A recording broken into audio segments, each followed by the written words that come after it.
Il est enfin temps pour Bill d'assumer les conséquences de ses actes. Bill s'est retrouvé en prison. En fait, le malfrat l'avait appelé, hein. Il lui a expliqué la situation et lui a dit qu'il avait urgemment besoin de son argent. Mais Bill ne l'a pas pris au sérieux. Il a continué à jouer au mec très égocentrique. Du coup, le malfrat l'a menacé de tout balancer à la police. Mais Bill ne l'a pas cru, hein. Il lui a plutôt dit qu'il ne cédait jamais au chantage. Ok.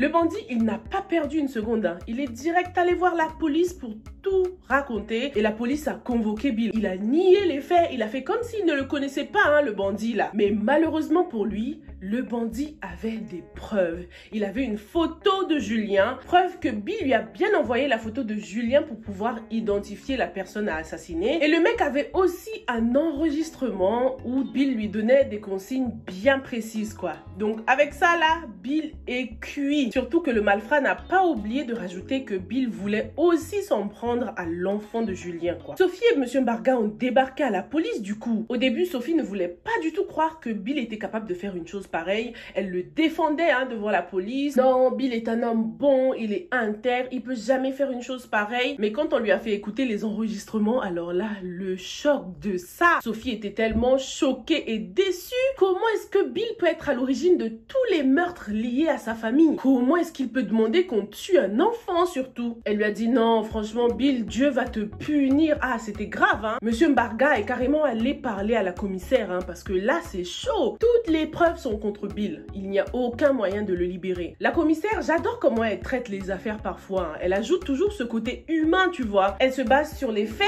mais toujours avec un certain humanisme. Du coup, là les gars, la roue tourne comme on dit, hein. La commissaire a déclaré que le seul moyen pour libérer Bill, c'est si et seulement si Sophie décide de le pardonner pour avoir tenté d'assassiner son enfant. Il n'y a que Sophie pour sortir Bill de ce pétrin. Oh là là là là. Vous voyez la vie? Si Bill avait accepté de pardonner Sophie depuis là, ça fait des mois et des mois qu'elle lui demande pardon, mais il continue à la faire souffrir. Est-ce que vous pensez que Sophie va décider de libérer Bill? Il reste quand même le père de ses enfants. Mais le truc c'est que Bill s'en est pris à la prunelle de ses yeux, hein. Bill s'en est pris à son enfant. Ça va dépendre si Sophie a envie de lui donner une bonne leçon pour qu'il se rende compte quand même de la gravité de la situation, hein. Parce que même après l'accident avec son fils, même après que son fils s'est pris une balle à la jambe, Bill a quand même voulu continuer. Il a quand même voulu qu'on aille assassiner Julien. Tout ça par jalousie, quoi. Moi, j'estime que Bill mérite la prison. Dites-moi ce que vous en pensez. Mettez des oui, oui, oui si vous pensez que Bill mérite de rester en prison ou des non, non, non si vous pensez que la prison risque de mettre un terme à son couple, à sa relation avec Sophie, quoi. Le pire, c'est que lorsque Sophie lui parlait, lorsqu'elle lui disait, ouais,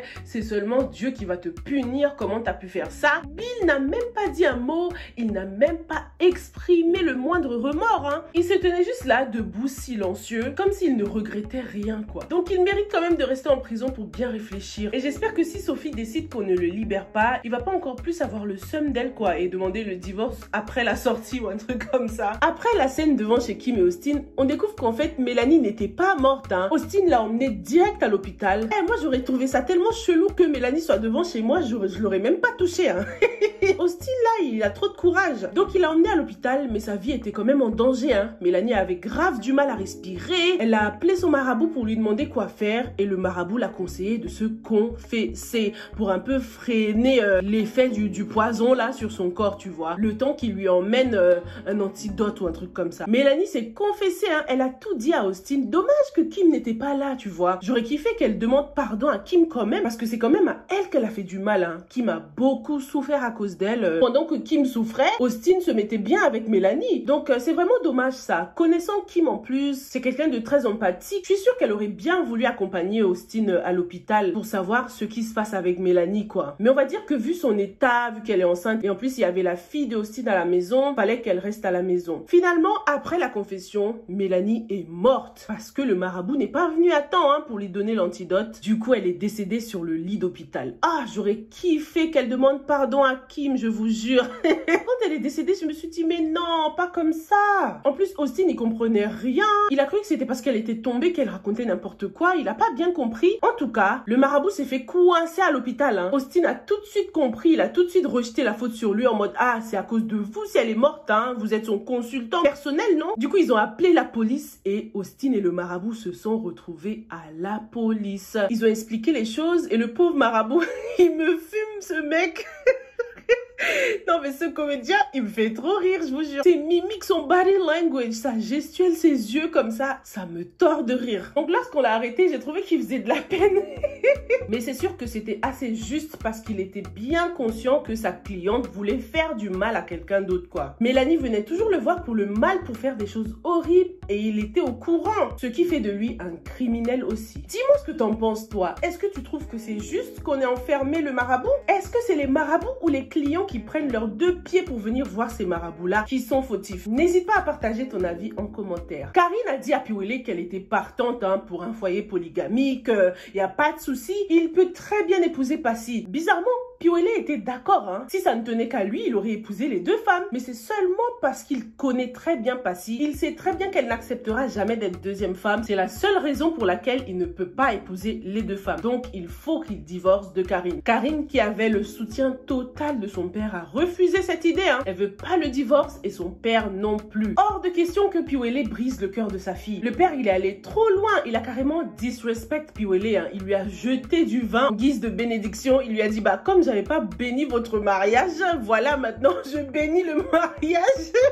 Et il lui a jeté du vin dessus, quoi. Jean-Marie, là, c'est un ouf aussi. Hein. En tout cas, tout ça n'a pas empêché Piwele de divorcer. Hein. Le divorce est passé tellement vite. Piwele a réussi à obtenir un divorce très rapide parce qu'il a corrompu les juges et tout le monde, quoi. Karine ne s'y attendait même pas. C'est carrément même impossible de faire appel. Il est aussi allé annoncer la nouvelle à Passy, qui s'est tout de suite mise à la place de Karine. Passy n'était pas contente du tout. Hein. Elle en veut beaucoup à Piwele de ne jamais considérer les feelings des gens. Il fait toujours ce qui l'arrange lui, sans jamais considérer les sentiments des femmes qu'il a épousées. Passy lui a rappelé que la vie n'était pas aussi facile et qu'elle refusait complètement de se remarier avec lui. Piwele est allé en parler à sa mère, qui était agréablement surprise par le grand cœur de Passy. Faut dire que grâce à Piwele, sa mère commence à apprécier Passy de jour en jour. Elle commence à reconnaître que c'est vraiment une femme bien, quoi. Du coup, Piwele veut que sa mère l'aide à convaincre Passy de l'épouser et à convaincre la famille Mbarga, quoi. Sinon, il pourrait même en mourir de cette situation. Bon, je sais pas, mais Piwele n'était pas très convaincant lorsqu'il disait ça. Pour l'instant, on a clairement l'impression que la situation ne le touche pas plus que ça. Encore une fois, ça donne l'impression qu'il est en train de précipiter les choses. Il veut absolument se remarier avec Passy pour que ce bébé naisse dans les bonnes conditions, pour que le bébé naisse dans un foyer stable, quoi. En tout cas, ça va être chaud pour la mère de Piwele, pour qu'elle aille demander pardon au Mbarga. J'espère qu'ils se laisseront pas faire. Faut pas qu'ils se laissent avoir. Cette maman-là, elle doit encore plus souffrir. Ce n'est que le début, ce n'est que maintenant qu'elle commence à se rendre compte de la valeur de Passy. C'est un bon début, mais elle a encore du chemin à faire. Ah, je me souviens encore lorsque Passy était dans cette maison, la misère qu'elle lui a fait. Elle n'a même pas osé faire la moitié de ce qu'elle a fait à Passy à Karine. Au contraire, Karine l'a même adoucie, on dirait. Elle n'a même pas tenté quoi que ce soit contre elle. Elle s'est juste barrée de la maison de son fils, quoi. Le père de Karine, Jean-Marie, a eu un petit entretien avec Hélène. Ils se sont vus rapidement. Jean-Marie essaye de comprendre ce qui se passe avec leurs enfants, en fait. Pourquoi Piwele brise le cœur de sa fille comme ça? Tout ça pour aller se remettre avec Passy. Hélène lui a dit qu'elle n'était même pas au courant de tout ça. Et Jean-Marie a profité de la situation pour lui dire, bon bah, puisque nos enfants ne sont plus ensemble, est-ce que nous, on pourrait se remettre ensemble du coup pour vivre notre amour? Hélène l'a stoppé direct. Elle lui a dit, non, non, non, non, Jean-Marie, c'était juste un moment de faiblesse. Il n'y aura jamais une histoire d'amour entre nous.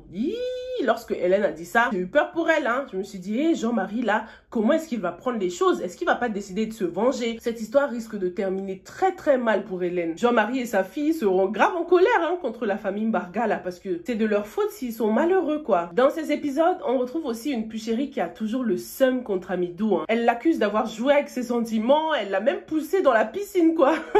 Elle a une drôle de façon d'exprimer son amour, cette Puchérie, là. Arnold veut 12 enfants avec Alice.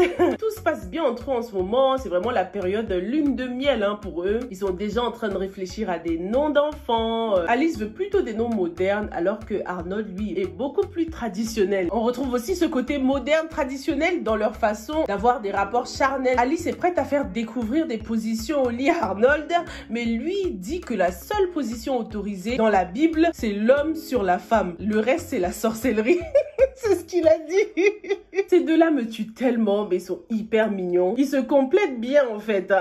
Passons à la lecture de vos commentaires intéressants, s'il vous plaît. On va commencer tout de suite par celui de Purple Divine. Bonjour, je pense que la sœur Thérèse est enceinte du pasteur. Cela expliquerait pourquoi il la protège tant. Bill, quel sadisme. Oh my god. Alors là, c'est tellement possible. Il y a un épisode là où il l'admirait bizarrement. Hein. J'avais pensé à ça. Je me suis dit, est-ce que ce pasteur ne kiffe pas Thérèse par hasard? Mais après, je me suis dit, non, il a l'air d'être un homme bien quand même, intègre. Il a pris la femme et l'enfant de son frère sous son aile après son décès. Il avait l'air bien. Mais c'est tellement possible. Le choc de fou. Qu'est-ce que vous en pensez? Merci à tous ceux qui m'ont rappelé que le marabout a joué dans Otage d'amour. Je savais que je l'avais vu quelque part. La brique nous dit Piwele a fêté son anniversaire dans la vraie vie. Donc, happy birthday à l'acteur Daniel Sang. Hein. Ah là là, je sais que je vous avais promis une interview avec lui, mais ça s'est avéré beaucoup plus compliqué que prévu. J'essaye désespérément de vous obtenir des interviews avec les acteurs pour qu'ils nous racontent un peu leur expérience dans la série, mais c'est pas facile. Je sais qu'il y a certains acteurs qui me regardent, donc si vous tombez sur cette vidéo, checkez vos inbox et vos emails, s'il vous plaît. Ils ont tellement de followers que c'est pas toujours facile de les contacter, mais j'ai de l'espoir, les gars. J'ai envoyé des messages à presque tous les acteurs. J'espère que je vais réussir à choper au moins une interview. J'ai tellement de questions pour eux, pour chaque rôle, chaque personnage. Ce serait cool d'avoir un petit moment de partage, même avoir un petit live de quelques minutes avec eux. Bref, je vous raconte ma vie et mes struggles de créatrice de contenu. On se retrouve dans la prochaine, les gars. Merci comme d'habitude pour vos jolis commentaires. On se donne rendez-vous dès demain pour la suite, ok? À ne pas manquer. Stay safe and stay blessed. Bye!